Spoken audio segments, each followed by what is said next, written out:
Здравейте, приятели! Намираме се в Джо Йога заедно с Елина Иванчева, която е йога учител и преподава практики за бремени в трети триместър и раждане при нас. Здравей, Елина! Може ли да ни разкажеш малко повече за това как започна пътят ти към йогата, за бременността ти, за практиките, свързани с бременността? Здравей! Това е моята трета бременност. Имам две дечица, малки все още. Моя път в йога започна през 2013 година, когато бях на Еразъм в Корк, в Ирландия. Там намерих едно много магично йога студио, много уютно и там започнах да практикувам. И това продължи годините.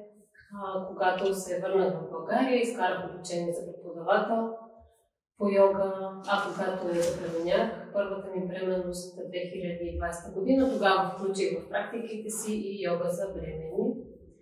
Като след това изкарах и обучение по йога за бремени, специфично за бремени и за след раждане. Вие, че сте бременна в трети триместър, може ли да споделите малко повече за това, доколко е безопасно да се практикува йога в този период от бременността?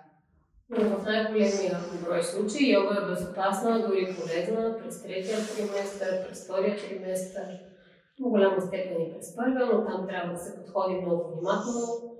При всички положения жените трябва да се консултират с техния следящ лекар, доколко в техния случай има някакви силни противопоказания за практикуване на йога, ако има такива, или да се адаптира практиката, или да избягват, но в най-големия случай могат и дори е хубаво да практикуват.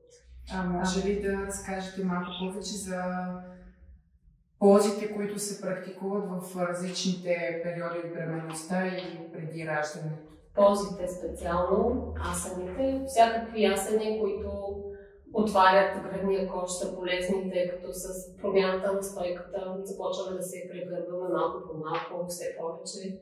Така че всякакви отварящи пози са много полезни през цялата бременност. Вече към края на бременността се включват повече пози, отварящи зоната на таза, освобождаващи зоната на таза, подготовка за едно естествено раждане. Като освен позите се практикуват и дихателните упражнения от йога. Те са много подходящи за успокояване, особено в процеса на раждане. Също медитациите, визуализации за връзка с бебето. Всички аспекти на йога са подходящи и е хубаво да се практикуват в куп. Не само пози, ами и останалите елементи от йога.